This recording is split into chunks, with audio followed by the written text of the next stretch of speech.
बेटा आज हमारी सेकंड लाइफ प्रोसेस स्टार्ट हो रही है। न्यूट्रिशन हम कंप्लीट कर चुके हैं, अब है रेस्पिरेशन। एज इट इज ही है जैसे हमने वैसा न्यूट्रिशन का पढ़ा है। अब हमने रेस्पिरेशन पढ़ना है कि हम सांस कैसे लेते हैं, हम रिस्पायर कैसे करते हैं। सबसे पहले उन्होंने बोला रेस्पिरेशन एक बायोकेमिकल ऑक्सीडेशन है न्यूट्रिएंट्स की इन the presence of specific enzymes. मतलब कुछ एंजाइम्स हैं उसकी प्रेजेंस मतलब उसकी प्रेजेंस में जो रिएक्शंस हो रही हैं उसको हम बोलते हैं रेस्पिरेशन।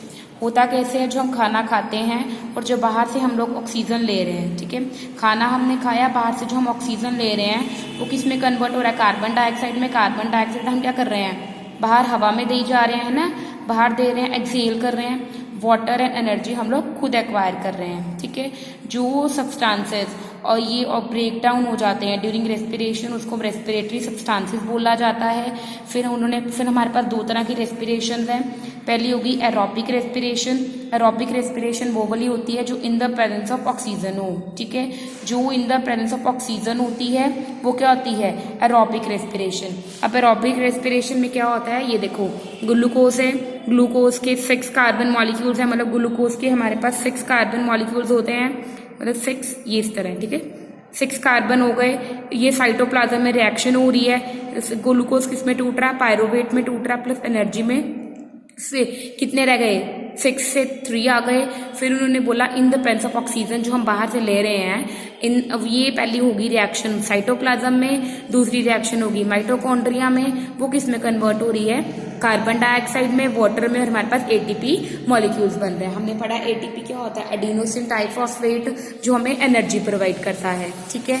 नेक्स्ट हमारे पास आ गया यहाँ पे, ये देखो एनारोबिक रेस्पिरेशन। एनारोबिक रेस्पिरेशन क्या होती है, वो वाली रेस्पिरेशन जो रेस्पिरेशन सिर्फ in the small amount of energy release होती है, मतलब उसमें बहुत ज़्यादा एनर्जी रिलीज होती है एरोबिक में। एनारोबिक में बहुत कम एनर्जी रिलीज होती है, और in the absence of oxygen, वो in the presence of oxygen था।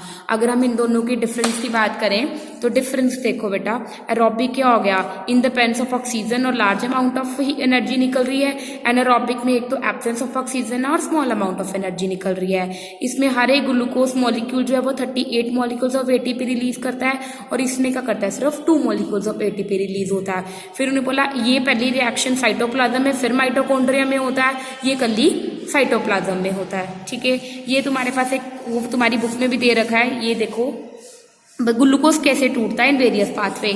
सबसे पहले आ गया एब्सेंस ऑफ ऑक्सीजन में, फिर आ गया लैक ऑफ ऑक्सीजन में, फिर आ गया प्रेजेंस ऑफ ऑक्सीजन में। एब्सेंस का मतलब बिल्कुल ही नहीं है, लैक मतलब बहुत कम है, और प्रेजेंस का मतलब बहुत ज्यादा है।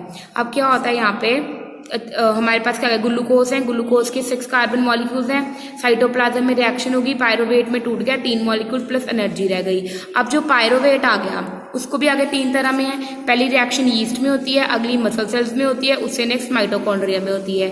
जब यीस्ट में होगी बेटा तो इथेनॉल, कार्बन डाइऑक्साइड, ठीक है, इथेनॉल, कार्बन डाइऑक्साइड और एनर्जी निकलती है। यहाँ पे क्या निकलता है, लैक्टिक एसिड, और जब इन लैक ऑफ ऑक्सीजन, कम ऑक्सीजन है तो कार्बन, लैक्टिक एसिड और एनर्जी निकलती है। जब माइटोकॉन्ड्रिया में रिएक्शन हो रही है, ऑक्सीजन की प्रेजेंस में हो रही है, तो कला कार्बन डाइऑक्साइड, वाटर और एनर्जी निकल रही है, ठीक है। ये वाला तुम्हें चार्ट पढ़ना है, बिकॉज ये आ जाता है तुम्हारे लिए, ये एक बारी क्लियर कट पढ़ के रखना है, ठीक है बेटा। ये हो गया, यहाँ तक हमने पढ़ लिया, रेस्पिरेशन पढ़ ली, रेस्पिरेशन की 2 टाइप्स पढ़ ली, ठीक है, और इन दोनों टाइप्स का डिफरेंस भी हमने पढ़ लिया, ठीक है। नेक्स्ट है हमारे पास स्टेजेस ऑफ रेस्पिरेशन। हमारे पास 2 स्टेजेस होती हैं रेस्पिरेशन की, एक होती है ब्रीथिंग, एक होती है गैसेस एक्सचेंज। ब्रीथिंग होता है जो हम लोग गैस जो है वो अंदर लेते हैं और वेस्ट बाहर निकाल देते हैं, उसको हम बोलते हैं ब्रीथिंग। फिर होगा गैसियस एक्सचेंज। अब हम गैसेस भी एक्सचेंज करेंगे। गैसेस कैसे एक्सचेंज होती हैं, डिफ्यूजन के कारण, ठीक है।